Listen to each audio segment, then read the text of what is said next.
Hello guys, welcome back to S animes one. இந்த வீடியோவில் பார்க்க போகிறோன்னா ரெனிகடி மாட்டலோட நெக்ஸ்ட் எபிசோட் தான் கைஸ் பார்க்க போகிறோம். இந்த அனிமையோட ப்ரீவியஸ் எபிசோட்லாம் நீங்கள் பார்க்கலாம் அப்படின்ற பட்சத்துக்கு நம்ம சேனலோட பிளேலிஸ்ட் இருக்குது. மறக்காம எல்லாத்தையும் செக் பண்ணி பார்த்துட்டு வந்து இந்த எபிசோட பாருங்கள். அப்படியே சேனலுக்கு யாராவது புதுசாக வந்ததுன்னா மறக்காம அந்த லைக் அண்ட் சப்ஸ்கிரைபையும் ஒரு ரெடியாக பண்ணி விட்டு போயிருங்க. சரி, ஓகே, வளவலன்னு பேசிக்கிட்டு இருக்காம டேரெக்டாக இன்னைக்கு எபிசோட்குள்ளே போவோமா? ரொம்ப ஆசைப்பட்ட போல.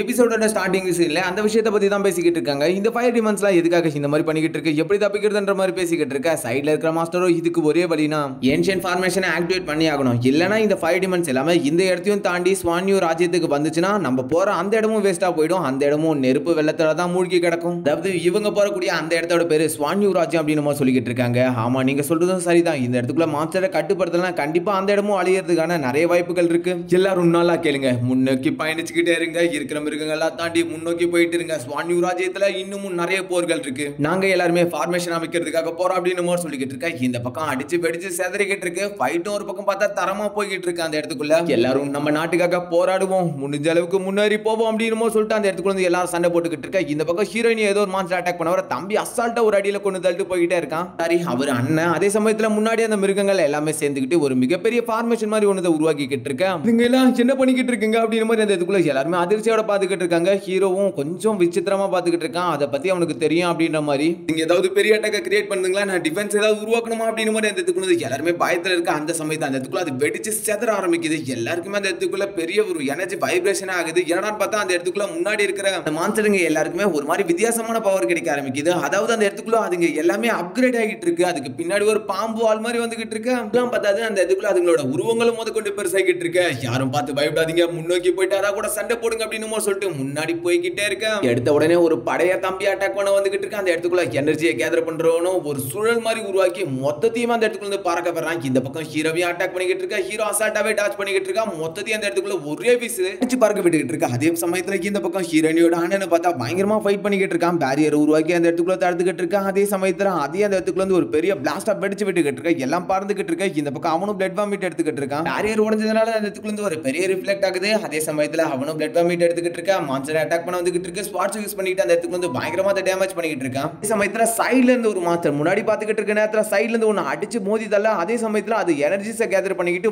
வயித்துல ஒரு பெரிய அட்டாக் கொடுக்குது. இது பாத்துக்கிட்டு இருக்க ஹீரோயினியோ என்ன நடந்துச்சு அப்படின்னு மாதிரி அந்த இடத்துக்குள்ள வந்து பொறுமையா திரும்பி பார்க்க அவனுக்கு காயம் ஏற்பட்டதை பார்த்துட்டு அந்த இடத்துக்கு வந்து பயங்கரமா கத்திக்கிட்டு இருக்காங்க. அவன் அப்படியே அந்த இடத்துக்கு வந்து மயக்கமாகி கீழே வந்துகிட்டு இருக்கான். அதே சமயத்துல ஹீரோயினியோ மடியில வச்சுக்கிட்டு பயங்கரமா அழுதுகிட்டு இருக்காங்க. உங்களுக்கு என்னாச்சு என்னாச்சு அப்படின்ட்டு பொறுமையா கையை தூக்குறானுன்னா அந்த இடத்துக்குள்ள வந்து கண்ணத்தை தொடச்சு விட்டுக்கிட்டு, நீ ஒண்ணு கவலைப்படாத, எனக்கு ஓகே தான் அப்படின்னு மாதிரி அந்த இடத்துக்குள்ள வந்து ஆறுதல் படுத்திக்கிட்டு இருக்க. இருந்தாலும் அந்த இடத்துக்குள்ள வந்து அவனை அப்படியே கொஞ்சம் கொஞ்சமா இறக்க. இதை பார்த்துக்கிட்டு இருக்க ஹீரோனியும் அந்த இடத்துக்குள்ள பயங்கரமா சோகமாயிராங்க. இத்தனை நாட்களா கூடவே இருந்தவன் என்னோட ஒரு உயிரா பார்த்துக்கிட்டு இருந்தா அண்ணன் இந்த இடத்துக்குள்ள இறக்கிறத பார்த்த உடனே அந்த இடத்துக்குள்ள வந்து ஹீரோயினோட மனசால தாங்க முடியல. பயங்கரமா அந்த இடத்துக்குள்ள வந்து கதறி அழுதுகிட்டு இருக்காங்க. அப்படியே இந்த பக்கம் இந்த சோகமான சீனை கட் பண்ணி அதே சமயத்துல வெளியே தான் காமிக்கிறாங்க. அந்த இடத்துக்குள்ள இருந்து எல்லா மாஸ்டர்ஸும் அந்த ஃபயர் டிமன் எல்லாமே இத்தனை நாட்களா தங்கிட்டு இருந்தா அதுங்களோட உண்மையான பகுதிக்கே இவங்க எல்லாருமே கிளம்பி வந்துட்டாங்க. ரிஃபைன் பண்ற லேடியோ ஏன்ஷியன்ட் காலத்துல உருவாக்கப்பட்ட அந்த ஃபார்மேஷன் மூலமா நம்மளோட பவர்ஸை உபயோகப்படுத்தி இந்த இடத்துக்குள்ள ஒரு பெரிய ஃபார்மேஷனை உருவாக்க முடியும். அதனால இதை தடுக்கலான்ற மாதிரி சொல்லிக்கிட்டு இருக்க. நம்ம பவர்ஸால மட்டும் முடியாது, இருந்தாலும் நம்ம எல்லாருமே ஒன்னா சேர்ந்தா அதே சமயத்துல நாசேன் சோல்ஸோட பவர்ஸ் இருந்துச்சுன்னா கண்டிப்பா முடியும் அப்படின்னு மாதிரி அந்த இடத்துக்குள்ள வந்து சொல்லிக்கிட்டு இருக்காங்க. அதுவும் அந்த ஃபார்மேஷனோட சேர்த்து அந்த இடத்துக்குள்ள அது ஒரு மிகப்பெரிய ஐசோலேட்டட் ஃபார்மேஷன் மாதிரி உருவாக்குது. ஒரு வழியா ஃபார்மேஷன் ஆக்டிவேட் ஆயிடுச்சு அந்த இடத்துக்குள்ள இருந்து. அதே சமயத்துல இந்த ஃபார்மேஷனை பாதுகாக்கிறதுக்கு நார்மலா இருக்கிற அந்த எனர்ஜிஸ் மட்டும் பார்த்தாது, அதே சமயத்துல உண்மையான நாசேன் சோலோட பவர்ஸ்ல இருக்கக்கூடிய நிறைய பேரோட எனர்ஜிஸ் தேவைப்படும்.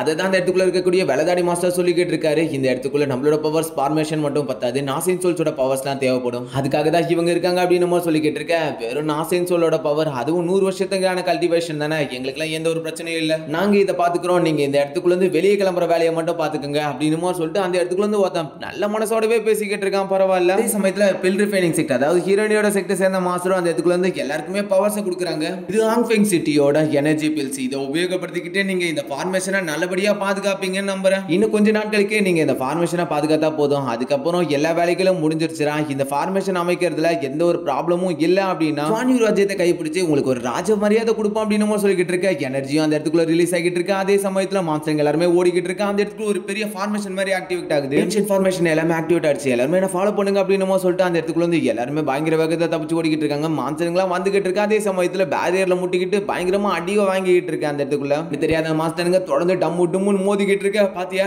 ஏன்ஷியன் ஃபார்மேஷனை தாண்டி இதுங்களால வர முடியல, இதுக்கு மேலே அதுக்கு என்ன பண்ணுதுன்னு பார்ப்போம் அப்படின்ற மாதிரி அந்த இடத்துக்குள்ள ஒரு சீனியர் பேசிக்கிட்டு இருக்கேன். ஆமா நம்ம நாட்டை கைப்பிடிக்கிறதா ஆயிடுச்சு அப்படின்னு மாதிரி சொல்லிக்கிட்டு இருக்கேன். அந்த சமயத்துல இந்த பக்கமும் ஹீரோனி பயங்கர சோகத்துல இருக்காங்க. சைட்ல வந்தவனும் சீனியர் நீங்க கவலைப்படாதீங்க, உங்களோட சகோதரன் கண்டிப்பா இன்னைக்கு ரொம்பவே சந்தோஷமா தான் இருந்திருப்பான். ஏன்னா அவரு நம்மளுக்காக தான் தன்னோட உயிரை கொடுத்திருக்காரு. அவருக்காகவும் மற்றவங்க இறந்ததுக்காகவும் நம்ம கண்டிப்பா இந்த இடத்துக்குள்ள போயிட்டு அந்த நாட்டை கைப்பிடிச்சி ஆகணும் அப்படின்னு சொல்லிக்கிட்டு இருக்க. ஹீரோனி எல்லா விஷயத்தை பத்தி அந்த இடத்துக்குள்ள யோசிச்சு பார்த்துக்கிட்டு இருக்காங்க. சடனா அந்த இடத்துக்குள்ள எல்லாருமே பிளிஞ்ச் ஆகிட்டு இருக்கு. அதே சமயத்துல எல்லாருமே கிளம்பி போக ஆரம்பிச்சிட்டாங்க. இப்போ அந்த இடத்துக்குள்ள இருந்து இப்ப வேற ஒரு பகுதியை தான் காமிக்கிறாங்க. அதாவது இவங்க சொல்லிட்டு அந்த லேண்ட் அது இதுதான் வான் யூ ராஜ்யம். அந்த இடத்துக்குள்ள ஒரு 3 பேர் உட்காந்து டீ குடிக்கிறதுக்கிட்டு இருக்கா. நடுவுல ஒரு கிளவி, சைட்ல ஒரு பையன், அதுக்கு சைட்ல ஒரு பொண்ணு. பாட்டி நம்ம ஸ்வான் யூ ராஜ்யத்தோட சரக்கு உண்மையால சூப்பரா இருக்குன்ற மாதிரி சொல்லிக்கிட்டு இருக்க. விளையாட்டு புள்ள நல்லாவே குறும்பு பண்றடா அப்படின்னு மாதிரி அந்த இடத்துக்குள்ள இருந்து அந்த பாண்டி சொல்லிக்கிட்டு இருக்காங்க. இவங்க ஒரு பக்கம் ஜாலியா பேசிக்கிட்டு இருக்க. அதே சமயத்துல அந்த இடத்துக்குள்ள இருந்து இடமே ஒரு மாதிரி திடீர்னு நடுங்க ஆரம்பிக்குது. ஒரு சில பகுதிகளா இடிஞ்சு விழுறதா அவங்க அந்த இடத்துக்குள்ள நோட்டீஸ் பண்றாங்க. ஸ்வான் யூ ராஜ்யத்துக்கு வர தைரியம் யார் அது அப்படின்னு மாதிரி அந்த இடத்துக்குள்ள இருந்து கேட்டுக்கிட்டு இருக்க. வாட்டம்ப்ளரோட மாஸ்டர் முன்னாடி வந்து நிக்கிறாரு. ஹாங்பெங் சிட்டி வந்திருக்கோம், மரியாதையா ஸ்வான் யூ ராஜ்யத்தை சேர்ந்தவங்க இந்த இடத்துக்குள்ள இருந்து வெளியே கிளம்புங்க, எதுக்காகன்ற மாதிரி கேட்டுக்கிட்டு இருக்க. முறைச்ச மனுஷனும் அந்த இடத்துக்குள்ள இருந்து ஒரு அடியை போடுறாரு. அடிச்சடிக்கு சிட்டியோட பேரியரை தெரிச்சு போய்கிட்டு இருக்க. கிளவி அதிர்ச்சியோட பாத்துக்கிட்டு இருக்கு. வேற வழியில எல்லாருமே தப்பிச்சு வாங்க அப்படின்னு மாதிரி அந்த இடத்துக்குள்ள இருந்து அந்த கிளவி இழுத்துட்டு ஓடிக்கிட்டு இருக்க. என்ன நடந்துகிட்டு இருக்கு, என்ன பண்றது, அவங்க போயிட்டாங்களே அப்படின்னு மாதிரி அந்த இடத்துக்குள்ள சொல்லிட்டு இருக்கிற மத்தவங்க எல்லாருமே அந்த இடத்துக்குள்ள சண்டை போடுறதா தப்பிச்சு ஓடுறதா தெரியாத முழிச்சுக்கிட்டு இருக்காங்க. அந்த கிளவிக்கு முன்னாடி சடனா வாட்டம்ப்ளரோட மாஸ்டர் திரும்பி வந்து நின்னுக்கிட்டு இருக்காரு. நீங்க என்ன பண்ணிக்கிட்டு இருக்கீங்க தெரியுதா? அவர் அந்த பத்தி அந்த இடத்துக்குள்ள கொஞ்சம் கூட கண்டுக்கல. ஸ்பிரிச்சுவல் ஹேண்ட் யூஸ் பண்ணிட்டு அசால்ட்டாவே அந்த கிளவி அந்த இடத்துக்குள்ள லாக் பண்ண ட்ரை பண்ணிக்கிட்டு இருக்க. கண்டிப்பா இதுக்காக இந்த இடத்துக்குள்ள இருக்கிற 52 சிட்டியை உங்களை சும்மா விடாதுன்ற மாதிரி சொல்லிக்கிட்டு இருக்க. அந்த சமயத்துல அந்த கிளவி ஒரு சீலை யூஸ் பண்ணிட்டு தப்பிச்சு போக இருந்தாலும் விடுற மாதிரி தெரியல. இப்போ நீ செத்துப்போ, அதுக்கப்புறம் நான் அவங்கள பாத்துக்கிறேன் அப்படின்ட்டு அந்த இடத்துக்குள்ள வந்து வெடிச்சு செதற விட்டுறாரு. வரும்போதே தான் எல்லாருமே இந்த இடத்துக்குள்ள பெரிய போர் இருக்கும், அதுக்கு தான் தயாராயே வந்துட்டாங்களே. இந்த இடத்துக்குள்ள எல்டர் செத்ததை பார்த்து அவங்க செத்துட்டாங்க அப்படின்னு சொல்லிட்டு மக்கள் எல்லாருமே தப்பிச்சு ஓட ட்ரை பண்ணிக்கிட்டு இருக்க. அந்த இடத்துக்குள்ள எல்லாருமே இறக்க ஆரம்பிக்கிறாங்க. அதாவது ஒரு செக்டை தப்பிக்க விட்டுட்டுனா அது எவ்வளவு பெரிய பிரச்சனை ஆகும்னா ஹீரோவை பார்த்தா தெரியும். ஹீரோட செக்ட் அழிஞ்சதுக்கு அப்புறம் ஹீரோவுக்கு எவ்வளவு கடுப்பா இருக்கும். அதனாலதான் இந்த இடத்துக்குள்ள இருந்து தப்பிக்க கூட விடாம எல்லாருமே அந்த இடத்துக்குள்ள கொண்டு தள்ளிக்கிட்டு இருக்காங்க. இப்ப ஹீரோ அப்படியே அவனோட செக்ட்ல நடந்த எல்லா விஷயத்தை பத்தி யோசிச்சு பார்த்துக்கிட்டு இருக்கான். பவர்ஃபுல்லா இருக்கக்கூடிய ஒரு மாஸ்டர் வந்து ஹீரோட செக்டை அழிச்சிட்டு அதே சமயத்துல வீக்கா இருக்கவங்கள இந்த இடத்துக்குள்ள கிளம்புங்க அப்படின்னு மாதிரிலாம் ஒரு மாதிரி பேசியிருப்பான். அதெல்லாம் யோசிச்சு பார்த்த ஹீரோவுக்கும் கடுப்பு. இந்த இடத்துக்குள்ள இந்த கல்டிவேஷன் போர்ட்ல பவர்ஃபுல்லா இருக்கிற ஆட்கள் மட்டும் தான் எல்லா இடத்தையும் கட்டுப்படுத்துவாங்க. வீக்கா இருக்கிற ஆட்களை இந்த இடத்துக்குள்ள தூக்கி போட்டு மிதிச்சு தான் போய்கிட்டு இருப்பாங்க. இன்னும் நம்மளுக்கு 3 மாசம் தான் டைம் இருக்கு, அதுக்குள்ள ஹாங்கு பிரிவா கைப்பற்றி ஆகணும். அப்படி மட்டும் இல்லனா அந்த ஃபயர் டிமன்களால நம்மளுக்கு ஒரு மிகப்பெரிய பாதிப்புகள் ஏற்படலாம். அதனால நாங்க சொல்றதை செய்யணும் அப்படின்னு மாதிரி சொல்லிக்கிட்டு இந்த செக்ல இருந்து தப்பிச்சு போனாங்கல்ல அவங்க எல்லாரையும் கொல்றதுக்காக ஆணையிடுறாங்க. ஃபவுண்டேஷன் கேதரிங் ரிலேம்ல இருக்கக்கூடிய ஆட்கள் நீங்க யாரை கொன்னாலும் சரி அவங்களோட மெட்டீரியல்ஸ் எதையும் நாங்க எடுக்க மாட்டோம். அதே சமயத்துல உங்களுக்காக பவர்ஸ் இன்க்ரீஸ் பண்றதுக்காக எலிக்ஸரும், அதே சமயத்துல பில் ஃபார்மேஷன் ஸ்டேஜ்ல இருக்கக்கூடியவங்க அவங்களோட பவர்ஸ் இன்க்ரீஸ் பண்றதுக்காக மெட்டீரியல்ஸ் தான் தரப்படும். அதே சமயத்துல நீங்க தனிப்பட்ட முறையில கொண்டு எடுக்கக்கூடிய ஆட்களோட எந்த ஒரு பொருளையும் நாங்க எடுக்க மாட்டோம். இருக்கிறவங்கள ஆஹா இது நல்ல ஒரு ஆஃபரா இருக்கு, கண்டிப்பா கண்டிப்பா போய் கொல்ல போறோம் அப்படின்ற மாதிரி அந்த இடத்துக்குள்ள இருந்து சடல பொம்மையை உருவாக்குற கிளான் மத்தவங்க எல்லாருமே கத்திக்கிட்டு இருக்க. ஹீரோ இந்த குழப்பத்தை யூஸ் பண்ணிக்கிட்டு நம்ம எப்படியாச்சும் இந்த இடத்துக்குள்ள வந்து மேப்பை யூஸ் பண்ணி தப்பிச்சு போற வேலையை பார்க்கணும் அப்படின்ற மாதிரி யோசிச்சுக்கிட்டு இருக்கேன். அதே சமயத்துல அந்த இடத்துக்குள்ள இருக்கக்கூடிய லேடி இந்த இடத்துக்குள்ள இருந்து யார் யாரெல்லாம் எத்தனை பேரை கொல்றீங்களோ அது எல்லாமே இந்த டோக்கனால கலெக்ட் பண்ணப்படும். எல்லாருக்குமே டோக்கன்ஸ் தரப்படும். அதே சமயத்துல இந்த இடத்துக்குள்ள கண்டென்சிங் ஸ்டேஜ்ல 5th ஸ்டேஜுக்கு மேல இருக்கவங்கள யாரு 100 பேரை கொல்றீங்களோ மிடில் ஸ்டேஜ்ல இருக்கக்கூடிய 10 ஸ்பிரிச்சுவல் ஸ்டோன் கிடைக்கும். அதே சமயத்துல ஃபவுண்டேஷன் கேதரிங் ரிலேம்ல இருக்கக்கூடிய 20 பேரை கொல்றவங்களுக்கு அதே சமயத்துல எலிக்சர் கிடைக்கப்படும்.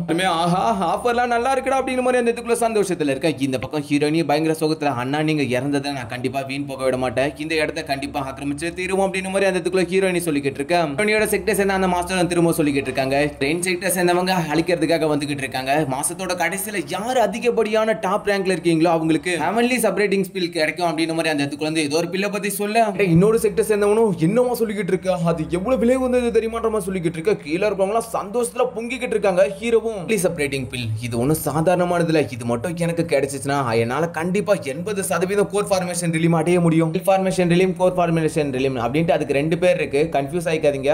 சரி எல்லாரும் சீக்கிரமா கிளம்புங்க, உங்களுக்கு தனிப்பட்ட குழு இருக்கு, அவங்களா கூட இணைஞ்சு சண்டை போடுங்கன்ற மாதிரி சொல்லிக்கிட்டு இருக்க. எல்லாரும் சந்தோஷமா அந்த இடத்துக்கு வந்து கிளம்பிட்டு இருக்கானுங்க. பார்க்லானோட லேடி கிட்ட இருந்து ஹீரோக்கு மட்டும் தனியா மெசேஜ் வருது. வாங்கலி நீ லிங்டாவோ கிட்ட கேட்டா அந்த மேப் என்கிட்ட தான் இருக்கு. ஃபவுண்டேஷன் கேதரிங் ரிலேம்ல இருக்கக்கூடிய 50 பீப்புள்ஸ் நீ கொண்டனா உனக்கு கண்டிப்பா ஒரு பாட்டு தருவான். அதே சமயத்துல 150 பீப்புள்ஸ் கொண்டனா உனக்கு 2வது பாட்டு அதாவது லாஸ்ட் பாட்டு தருவான் அப்படின்ற மாதிரி அவங்க சொல்ல கேட்டா அடித்தோடனே ஹீரோ முடிவே பண்ணிட்டான். ஒரு சமயம் நான் சண்டை போட்டு சாகணும், அப்படி இல்லைன்னா இந்த இடத்துக்குள்ள மேப்பை வாங்கிட்டு சரி போடா அப்படின்ற மாதிரி போய் தொலைணும் அப்படிங்கறதா இந்த ஆன்செஸ்டர்ஸோட என்னடா அப்படின்னு சொல்லிட்டு ஹீரோ அந்த இடத்துக்கு வந்து சரி கண்டிப்பா நான் அதை எடுத்தே திருவன்ட்டு கிளம்புறான். அதாவது மேப்போட அரகுற பார்ட்டியாச்சும் வாங்கிட்டு போயிடணும் அப்படின்னு மாதிரி அந்த இடத்துல கிளம்பிடுறாங்க. இந்த பக்கம் ஹீரோவோட டீமோட நம்பர் 10 இந்த இடத்துக்குள்ள கோர் ஃபார்மேஷன் ரிலீம்ல இருக்கக்கூடியவனும் நம்பர் 8 சேர்ந்தவங்க ஒரு பெரிய படையோட போயிட்டு சைடுல அட்டாக் பண்ணிக்கிட்டு இருக்காங்க. நம்பர் 10 நம்மளால முடிஞ்ச அளவுக்கு சைடுல வரக்கூடிய ஆட்களை குறைப்போம், அதே சமயத்துல அவங்களை அட்டாக் பண்ணுவோம் அப்படின்னு மாதிரி அந்த இடத்துக்குள்ள வந்து சொல்லிட்டு நீங்க எல்லாருமே இப்போ பிரிஞ்சு போங்க, பிரிஞ்சு போயிட்டு உங்களுக்கு யார் யாரெல்லாம் கிடைக்கிறோ அவங்க எல்லாருமே தேடிட்டு எனக்கு இன்ஃபார்ம் பண்ணுங்க அப்படின்னு சொல்லிக்கிட்டு இருக்க எல்லாருமே அந்த இடத்துக்குள்ள வந்து கிளம்பிடுறாங்க. ஆனா அவனும் நான் கோர் ஃபார்மேஷன் டீம்ல இருக்கேன், என்ன யார் அவ்வளவு சீக்கிரத்தை தோக்கடிச்சிட முடியும் அப்படின்னு மாதிரி ஒரு ஆணவத்தோடவே இருக்கான். அதே சமயத்துல ஹீரோவும் இந்த சண்டையில நான் கண்டிப்பா ஜெயிச்சே ஆகணும் அப்படின்னு மாதிரி யோசிச்சுக்கிட்டு இருக்கான். ஏன்னா அப்பனா தான் ஹீரோவால இந்த இடத்துக்குள்ள வந்து தப்பிக்க முடியும். இந்த இடத்துக்குள்ள ஃபயர் கிங்டத்தை சேர்ந்த ஆட்கள் இருக்காங்களான்னு சத்தம் கேட்க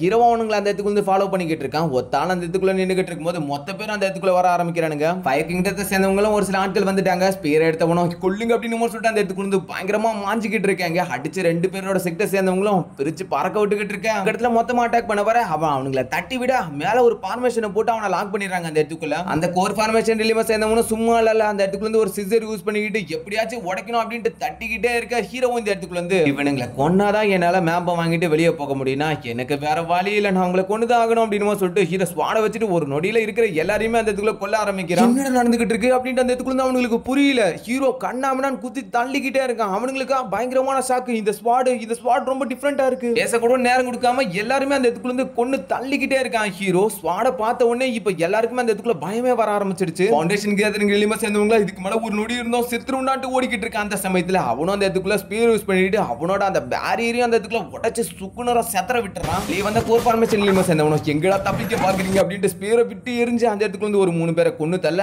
அடுத்த நிமிஷமே ஹீரோவோட ஸ்வாட் வந்து அந்த இடத்துக்குள்ள 2 பேரையும் கொண்டு தள்ளுது. ஃபார்மேஷன் எலிமெண்ட்ஸ் சேர்ந்தவனுக்கு பயங்கரமான ஷாக்கு. இவன் ஃபவுண்டேஷன் கேதரிங் எலிமெண்டோட மிடில் ஸ்டேஜ்ல தான் இருக்கா. இருந்தாலும் அதுக்குள்ள 7 பேரை கொண்டு இருக்கான். ஒருவேளை பவர் சைட் பண்ணி வச்சிருப்பானோ, நம்மளோட பவர்ஃபுல்லா இருப்பானோ அப்படின்னு மாதிரி அந்த இடத்துக்குள்ள வந்து யோசிச்சுக்கிட்டு இருக்க ஹீரோவும் பின்னாடி 100கணக்கான ஆட்கள்லாம் வந்துகிட்டு இருக்காங்க. வீணா அந்த இடத்துக்குள்ள வெட்டியா பார்க்கறத விட்டுட்டு சீக்கிரமா வாங்க அப்படின்னு சொல்லிட்டு கிளம்புறான். அடுத்த நொடியே எல்லாருமே அந்த இடத்துக்குள்ள வந்து தப்பிச்சு போக ஆரம்பிச்சிட்டாங்க. 100 பேரெல்லாம் இந்த இடத்துக்குள்ள ஒரே அடியெல்லாம் சமாளிக்க முடியாது. இப்ப ஹீரோ வேற ஒரு பகுதியை நோக்கி போய்கிட்டு இருக்க. அந்த இடத்துக்குள்ளயும் ஒரு மிகப்பெரிய 2 படையே வந்துகிட்டு இருக்கு. அந்த இடத்துக்குள்ள ரைட்ல ஹீரோவோட டீம், லெஃப்ட்ல அவங்களோட டீம் அப்படின்ட்டு அந்த இடத்துக்குள்ள வந்து 2 டீம் வந்துகிட்டு இருக்காங்க கிளம்பி. ஒரு சைட்லயுமே 100-150க்கு மேல தான் இருப்பாங்க. ஆனா ஃபவுண்டேஷன் கேதரிங் ரிலீம் சேர்ந்தவங்க கொஞ்சம், அதே சமயத்துல கோர் ஃபார்மேஷன் ரிலீம் சேர்ந்தவங்க ஒரு 4 இல்லனா 3 அந்த மாதிரி. ஒரு பக்கம் சண்டைக்கு தயாராகிட்டு இருக்க, இன்னொரு பக்கம் ஹீரோனி செக்டர் சேர்ந்தவங்க எல்லாம் பேரியர் யூஸ் பண்ணி தடுக்க ட்ரை பண்ணிக்கிட்டு இருக்க.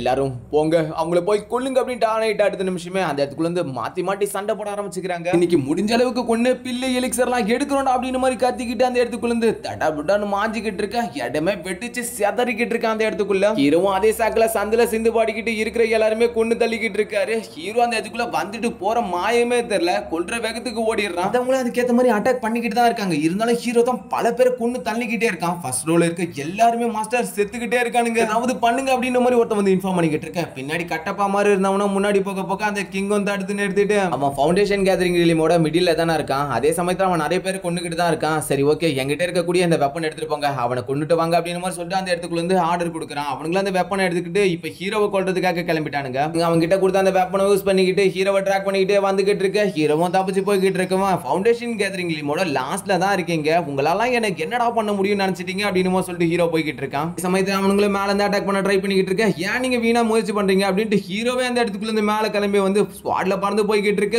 மேல வந்தோம்னா ஒரு பெரிய ஆர்மர் மாதிரி உருவாக்கி ஹீரோ அந்த இடத்துக்குள்ள இருந்து ஒரு அடியை போட பிளாக் ஸ்கிரீன் உருவாகுது. அடுத்த நொடியே எல்லாருமே செத்து கிடக்குறானுங்க. வெளியே வந்த ஜாக்கும் மாஸ்டர் ஆஹா ஓஹோ நீங்க உங்கள மாதிரி யாருமே இருக்க முடியாது மாஸ்டர், கோர் ஃபார்மேஷன் ரிலீவ் சேர்ந்தவங்களே போட்டு தள்ளுவீங்க போலயே. இருந்தாலும் மாஸ்டர் கொஞ்சம் பார்த்து ஜாக்கிரதையா இருங்க, இந்த இடத்துக்குள்ள நிறைய கோர் ஃபார்மேஷன் ரிலீவ் சேர்ந்தவங்க இருக்காங்க அப்படின்னு சொல்லிக்கிட்டு இருக்க. அந்த இடத்துக்குள்ள எல்லா பையன் ஹீரோவே எடுத்துக்கிறான். கொஞ்சமாச்சும் மனசாட்சி இருக்கா அப்படின்னு மாதிரி பாத்துக்கிட்டு இருக்கான். போன வேகத்துக்கு ஹீரோ பல பேரை கொண்டு தள்ளிக்கிட்டே இருக்க. இதெல்லாம் பாத்துக்கிட்டு இருக்க. மேல இருக்கவங்களுக்கு பயங்கரமான கடுப்பு. சடபுடன்னு அந்த இடத்துக்குள்ள இருந்து வெளியே வந்த அந்த கிங்கோ கட்டப்பா கிளம்புடான்ற மாதிரி சொல்லிக்கிட்டு இருக்கேன். அந்த இடத்துக்குள்ள இருந்து பின்னாடி இருந்தவனும் கிளம்ப ஆரம்பிக்கிறான் ஹீரோ அட்டாக் பண்றதுக்காக. கோர் ஃபார்மேஷன் ரிலீவ் சேர்ந்தவன் ஒரு அடியை போட ஹீரோ அந்த இடத்துக்குள்ள இருந்து தப்பிச்சு பறந்து போய்கிட்டு இருக்கான். விடுவனாடான்ட்டு திரும்பி அந்த இடத்துக்குள்ள இருந்து ஒரு அடியை போட்டுக்கிட்டு இருக்க. ஹீரோ தடுத்துட்டு அந்த இடத்துக்குள்ள இருந்து ஓடிக்கிட்டு இருக்கான். இவன் கோர் ஃபார்மேஷன் ரிலீவ் சேர்ந்தவனா இருக்கான். அதே சமயத்துல அவனும் தம்பி உங்ககிட்ட ஒரு நல்ல வெப்பன் தான் இருக்கு, இருந்தாலும் அந்த வெப்பன் நீ உயிரோட இருக்கிற வரைக்கும் தான், அடுத்த நொடியே நான் எடுத்துப்பேன். சக்கர மாதிரி ஹீரோ யூஸ் பண்ணி அட்டாக் பண்ணி விட்டுக்கிட்டு இருக்க. ஹீரோ எஸ்கேப்பிங் டெக்னிக் மூலமா தப்பிச்சு ஓடிக்கிட்டு இருக்கான். எலி மாதிரி தப்பிச்சு ஓடுறத தவிர தம்பி உனக்கு வேற எதுவும் தெரியாதடா அப்படின்னு சொல்லிக்கிட்டு இருக்க. ஹீரோ அந்த இடத்துக்குள்ள முன்னிக்கிட்டு இருவான். அந்த ஆட்களை கொண்டு வச்சதுனால அந்த இடத்துக்கு வந்துடுறான். நிறைய ஆட்கள் அந்த இடத்துக்குள்ள இறந்துகிட்டு இருக்கிறத அவன் பாக்குறவனுக்கு பயங்கரமான கடுப்பு. அந்த இடத்துக்குள்ள வந்து பயங்கர வேகத்துல ஓடி வந்து ஒரு அடியை போட்டு விட இடமே வெடிச்சு வெடிச்சு செதறுது. இதோட எபிசோட முடியுது. சொல்றது மட்டும் ஒரு நிமிஷம் கேட்டு போயிடுங்க. எல்லாரும் மாதிரி 15 நிமிஷத்துல எனக்கு எக்ஸ்பிளைன் பண்றதெல்லாம் கஷ்டமா இல்ல. இப்போதைக்கு என்கிட்ட மொபைல் வந்துருச்சு, நான் எக்ஸ்பிளைன் பண்ணிடுவேன், அது ஒன்றும் ப்ராப்ளம் இல்லை. அதே சமயத்தில் 8 நிமிஷமா எக்ஸ்பிளைன் பண்ணும்போது எனக்கு கொஞ்சம் காப்பிரைட் இஷ்யூ இல்லாத இருக்கும். அதாவது எப்படின்னா, ஒரு எபிசோட நான் எப்பவுமே 15 நிமிஷம் தான் எக்ஸ்பிளைன் பண்ணுவேன். ஒரு எபிசோட 15 எக்ஸ்பிளைன் பண்ணிட்டு அதை 2 பார்ட்டாக கட் பண்ணிடுவேன். இதில் என்ன ப்ராப்ளம்னா, 2 பார்ட்டாக கட் பண்ணுறதுனால என்ன ப்ரோ நீங்கள் 8 நிமிஷம் தான் ஒரு எபிசோட பேசுகிறீங்களா அப்படின்ட்டு ஒரு சிலருக்கு சந்தேகமாக இருக்குது. பட் இருந்தாலும் வீடியோட எந்த டியூரேஷன் இருக்கோ அதே டியூரேஷனில் தான் நான் எக்ஸ்பிளைன் பண்ணிக்கிட்டு இருக்கேன். அப்புறம் 15 நிமிஷத்தில் எக்ஸ்பிளைன் பண்ணால் 2 எபிசோட் கேட்டது தப்பு இல்லை. கண்டிப்பாக ஃப்ரீயாக இருந்தால் நான் 2 எபிசோட் எக்ஸ்பிளைன் பண்ணுறேன். ஏன்னா 15 நிமிஷம் எக்ஸ்பிளைன் பண்ணுறதுக்கே எனக்கு வந்து 5 hours கிட்ட ஆயிடுது, எக்ஸ்பிளைன் அண்ட் எடிட்டிங் சேர்த்து தான். இது இல்லாமல் மற்றவங்க ட்ரை பண்ணும்போது நம்மளால் ட்ரை பண்ண முடியாத ப்ரோ அப்படின்ற மாதிரி நீங்கள் கேட்டிங்கன்னா, என்ன பிரச்சனைனா இதில் இருக்குது, எல்லாருமே வந்து 2 எபிசோட் 3 எபிசோட் ரெடி பண்ணுறாங்க அப்படிங்கிறது நீங்கள் சொல்கிறீங்க. அது வந்து நான் தப்புலாம் சொல்ல மாட்டேன். ஏன்னா எனக்கும் அந்த தாட் வரும். ஒரு ஆளுக்கும் ஒரு மெத்தட் ஒரு ஃபீல் அப்படின்ற மாதிரி ஒன்று இருக்கும். என்னோட ஃபீல்னா வீடியோட அந்த டியூரேஷன்லேயே எக்ஸ்பிளைனோட டியூரேஷனும் இருக்கணும் அப்படிங்கிறது தான். எஃபெக்ட்வெல்லாம் எடுத்துக்கிட்டிங்கன்னா, ஒரு மொபைலில் என்னோட வீடியோவும் இன்னொரு மொபைலில் லைவ் ஆக்ஷன் வீடியோவும் ரெண்டுத்தையும் ப்ளே பண்ணிங்கன்னா ஆடியோ கரெக்டாகவே சிங்க் ஆகும். ஏன்னா மேலே என்ன இருக்கோ அதுக்கேற்ற மாதிரி தான் நான் கீழேயும் பேசியிருப்பேன். அதனால தான் என்னோட டைம் வந்து ரொம்பவே அதிகமாகுது. மற்றவங்க ரெடி பண்ணுறதுக்கும் என்னோட டைமிங்க்கும் கொஞ்சம் அதிகமாகிறதுக்கான ரீசன் இது மட்டும் தான். ஏன்னா ஒரு கேரக்டருக்கும் ஏற்ற மாதிரி பேசணும் அப்படிங்கிற போது கொஞ்சம் கத்த வேண்டியது இருக்கும், கொஞ்சம் குறைக்க வேண்டியது இருக்கும். அதுக்கேற்ற மாதிரி ஒரே ஃப்ளோவில் பேச வேண்டியதும் ஒரு சில இடத்துல இருக்குது. அதனால கொஞ்சம் லேட் ஆகுது வச்சு அது கொஞ்சம் கொஞ்சமாக பிக்கப் ஆகிடும். கண்டிப்பாக பிக்கப் ஆகிடுச்சுன்னா நானும் முடிஞ்ச அளவுக்கு 2 வீடியோவாக ஒரு நாளைக்கு ட்ரை பண்ணுறேன். ஓகே, அதாவது 8 நிமிஷத்தில் சொல்ல வரல, நான் 14 நிமிஷம் 15 நிமிஷம் அப்படின்னு சொல்ல வரேன். அதே சமயத்தில் 8 நிமிஷத்தில் யூஸ் பண்ணால் இன்னும் ஒரு சில பெனிஃபிட்லாம் இருக்குது. அதனால மட்டும்தான் நான் 8 நிமிஷத்தில் போட்டதை வச்சு நான் ஒன்றும் எல்லாத்தையும் ஷார்ட் பண்ணிலாம் போடல. நீங்கள் பயப்பட வேண்டிய அவசியம் இல்லை. நம்ம சேனலில் அன்னிலேருந்து என்ன வரைக்குமே வந்து ஒரு 3 எபிசோடை தாண்டி நான் எந்த எபிசோடையுமே சுருக்கினதே கிடையாது. மற்ற எல்லா எபிசோடுக்கும் டியூரேஷன் கண்டிப்பாக 14-15க்கு மேலே தான் இருக்கும். ஓகே, நீங்களும் அனிமேவை சுருக்கிறீங்களா அப்படின்றதெல்லாம் யோசிச்சு கூட பார்த்துறாதீங்க. நம்ம சேனல் அப்படி வர வாய்ப்பு இல்லை. சரி, ஓகே, நெக்ஸ்ட் ஒரு நாள் எபிசோட சந்திப்போம். அது வரைக்கும் பை காய்ஸ்.